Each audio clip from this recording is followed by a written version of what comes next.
Well, hey, what's going on, everybody? I'm Sam. I'm a student of the Bible. I'm a pastor. I've been a pastor for 22 years, and I am a writer on my blog, samberg.org. It'll be right down here. And my training involves biblical studies. It involves theology and biblical languages. And we're going to jump back into the book of James. We've been on this journey through the book of James, trying to see some different things in it. I'm not going to be able to point out everything, of course, in all the verses, but I try to hit some of the highlights. And we've made it all the way to James chapter 3. James chapter 3 has been, for a long time for me, one of my favorites. It's a challenging part of James because it speaks a lot to our words and how we use our words and the importance of our words. And especially as I think about YouTube and Twitter and whatever, X, whatever we want to call it, and the comment sections and all this kind of stuff, and how we are on TikTok back and forth with each other. This is a highly practical passage of scripture. Chapter 3, verses 1 to 12. I want to highlight, though, verse 1. And I want to talk about this whole idea of not many of us should choose to be teachers. And what is that? What I think that means, what I think James was trying to communicate to his audience. The importance of that as it relates to how we speak to one another and how we relate to one another. All right. So for this video, I'm actually going to be using my New King James Bible. And of course, you got the handy TR next to us for the Greek. And we want to make sure that we're actually interpreting things the right way. Okay. So let's hang out in verse 1 for a while, and then we'll get to the rest of it and kind of just the practical side of the tongue and all this kind of stuff and the illustrations there. But I want to talk about verse 1 because I think it's so important. And if you hear a bunch of noise, they're mowing the lawns outside, so hopefully that's not going to be too loud. Here's what it says. Chapter 3, verse 1 in the New King James says this. It says, "My brethren, let not many of you become teachers, knowing that we shall receive a stricter judgment." And then verse 2, "For we all stumble in many things. If anyone does not stumble in word," or how they use their words or their tongue, "he is a perfect man, able also to bridle the whole body." I want to go back to verse 1. My brethren, or my brothers and sisters, it's adelphi, that's the Greek word there. It means a congregation of people, but in brothers and sisters included in that.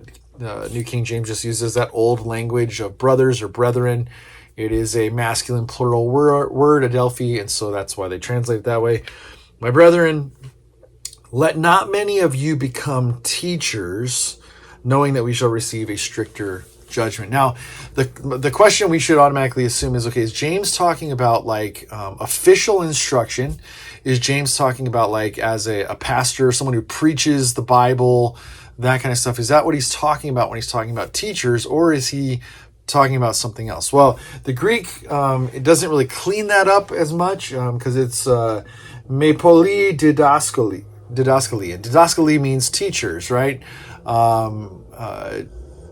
And one of the things that we can do is we can kind of look at Strong's. I don't always go back to Strong's Concordance here to find out, because I think sometimes here's my view on it. The Strong's Concordance is a good thing and a terrible thing all together, because it's good because it's a lexicon of all kinds of different ways that these words, Vine's can be the same way, the Vine's dictionary. So you can get what the word can mean in different connotations, but sometimes people use Strong's or even Vine's dictionary, or there's some other ones that I have on my shelf back there that people use that kind of walk through the lexicon of Greek words, and there's all different kinds of meanings, and they go, well, it could mean this, all the way down. And sometimes they take the most obscure meaning of the word and forget about the context it's in, and then they use that and they go, see, it means this. And context determines how we use these Greek words and what meanings we derive of them. Okay, this is one of those weird ones. So didaskalos is this masculine noun. It means teacher, but it also can mean instructor. Of course, that's the same thing. But anyone who instructs somebody else in something, anyone who is a master over somebody else in instruction, or an authority in instruction. I think we can look at this and say, well, James could be talking about not many of you should want to or want to become teachers of the Bible, instructors of the Bible, someone who is a pastor or preaches the Bible. And I remember back in my undergrad in my pastoral classes, we talked about this verse a lot. Because it's like, hey, you're stepping into a profession where you're going to be teaching the Bible to people professionally, and you're going to be held to a stricter account because of that. And we talked about that a lot in our pastoral classes. I think James has that in view, but I think he has something else in view also. I think James has in view an idea that not many of us should want to be someone who is stepping in the place of instructor over somebody else, or an authority over somebody else, instructing them in anything. Because we're going to be held to this higher standard. And I think what he's really hearkening back to here is this whole idea of, Jesus said it this way about judging others and about wisdom and all that. He said these words often. He said, for the measure you use, it will be measured against you. He said that when it came to judgment. For the judgment you use, it'll be judged back at you.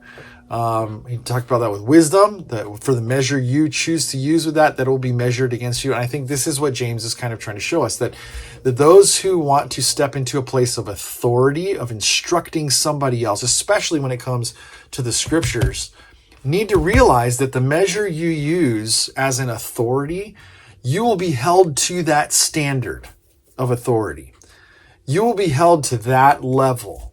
And Jesus often talked about with the religious teachers of the day that they would often teach one thing and then live something else. He called them hypocrites. It was like they were not allowing themselves to be measured by the very thing that they would measure others with. And so James says, not many of you should be instructors or should be teachers, because we're going to have a stricter judgment. We're going to have a stricter measure held up against us, because that's what we measure with as an instructor, as someone who's an authority in an area, or comes off as an authority or a master of an area, and we instruct others and teach others. We need to realize that we are going to be held to that higher standard. We're going to be held to whatever standard it is we measure with. That's the standard we're going to be measured with. And that's why he goes on to say, for we all stumble in many things. The reason that you should be careful in wanting to instruct somebody else in what the Bible has to say is because you're going to be held accountable, and we all stumble in many different areas. And most of us, what he goes on to say here, most of us, it's with our words, the things that we say. And so if our words are going to be held at high accountability because we are stepping into the place of instructor, stepping into the place of authority, we should be very careful in how we use our words, because we are measured. We're measuring others with an authority, and we're going to be measured with that same authority. And so we can't just be flippant in what we say, right? If anyone does not stumble in word, he's a perfect man or complete man, able to bridle the whole body. Indeed, we put bits in horses' mouths that they may obey us, and we turn their whole body. Look also at ships, although they are so large and driven by fierce winds, they are turned by a very small rudder wherever the pilot desires. Even so, the tongue is a little member and boasts great things. See how great a forest a little fire kindles.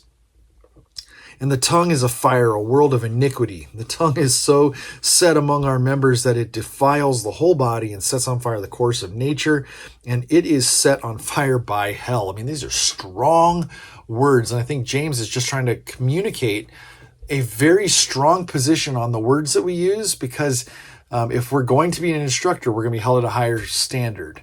And we all need to realize that the words that we use we need to be accountable for the things that come out of our mouth, the things that we type in the comment sections to one another, how we treat one another. That's a very important thing, right?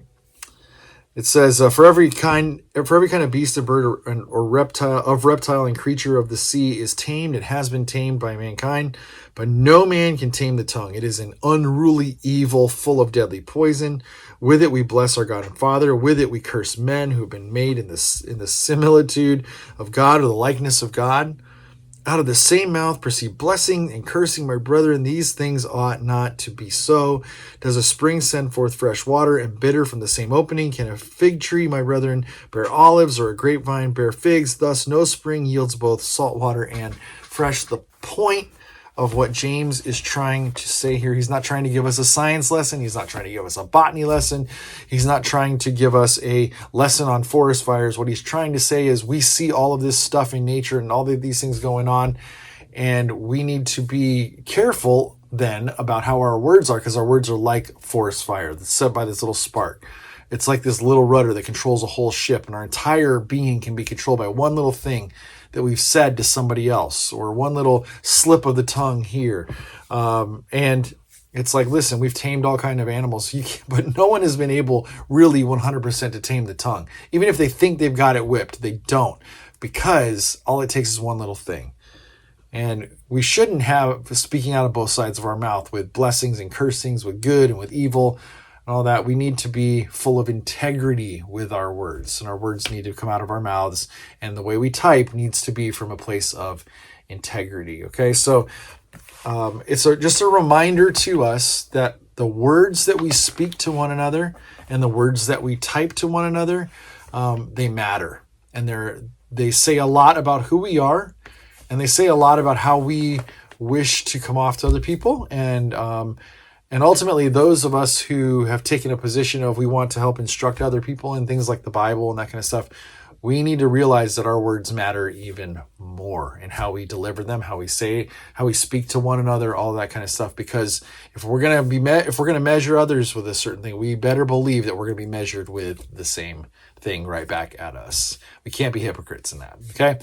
Well, that's James chapter 3, the beginning 1 to 12. And we're going to talk about wisdom in the next section of James chapter 3. Give me a like, give me a follow, subscribe, all that kind of stuff. And then I'll see you in the next video.